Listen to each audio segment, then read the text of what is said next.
দেখো আজকে চিকেন কষা বানাচ্ছি। চিকেন ধুয়ে নিয়েছি। এই দেখো, এতে দিয়ে দিচ্ছি হলুদ, দিচ্ছি নুন, একটু ধনের গুঁড়া, তারপরে দেখো একটুখানি লঙ্কার গুঁড়া দিচ্ছি। এই যে, তারপর দেখো একটু তেল দিয়ে ভালো করে আমি মেখে রেখে দেবো। এই যে দেখো,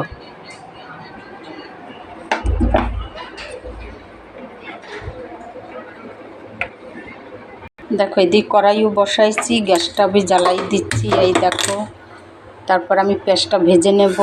দেখো তেলটা গরম হয়েছে। আজকে একটু অন্য ধরনের দিচ্ছি, দুটো শুকনো লঙ্কা, তেজপাতা, আর এতে দিয়েছি গোটা গরম মশলা আর জিরা ফোড়ন। আজ একটু অন্য ধরনের বানাচ্ছি, তোমাদের দেখাচ্ছি রেসিপিটা, তোমরা দেখো। তারপরে পেঁয়াজ কেটে রেখেছি, এইটা দেবো, ভেজে নিয়ে মাংসটা ঢেলে দেবো।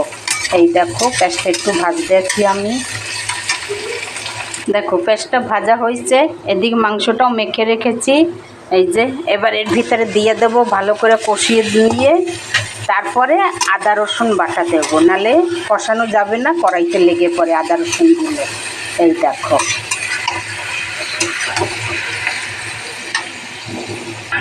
দেখো মাংসটা এই যে একটু কষাই নিয়েছি, এবারে আদা রসুন দিয়ে দিলাম।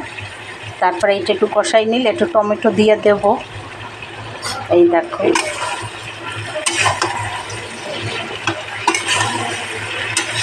কষা কষা মাংস। এই দেখো,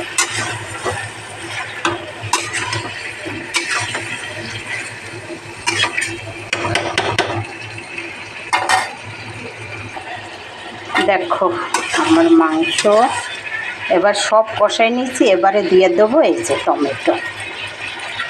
এই দেখো,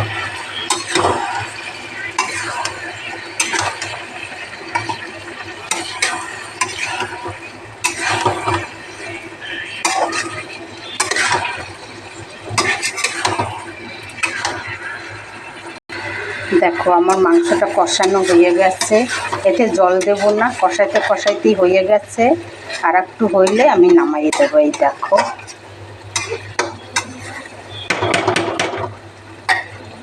দেখো দেখো আমার মাংস কমপ্লিট। এবারে নামাই দেব, গ্যাসটারে বন্ধ করে দিলাম।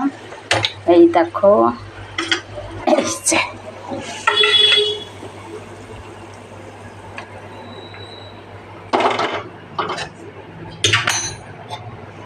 এই দেখো একদম কষানো মাংস। এই দেখো, তোমরা ওইরকম বানাই খেয়ে দেখবে। এই দেখো, রুটি দিয়ে, পরোটা দিয়ে, ভাত দিয়ে, সব কিছু দিয়ে তোমরা খেতে পারবে। এই দেখো, আমার একটা লাইক দিও, ভিডিওটা সাবস্ক্রাইব করে দিও, আর কিছু না।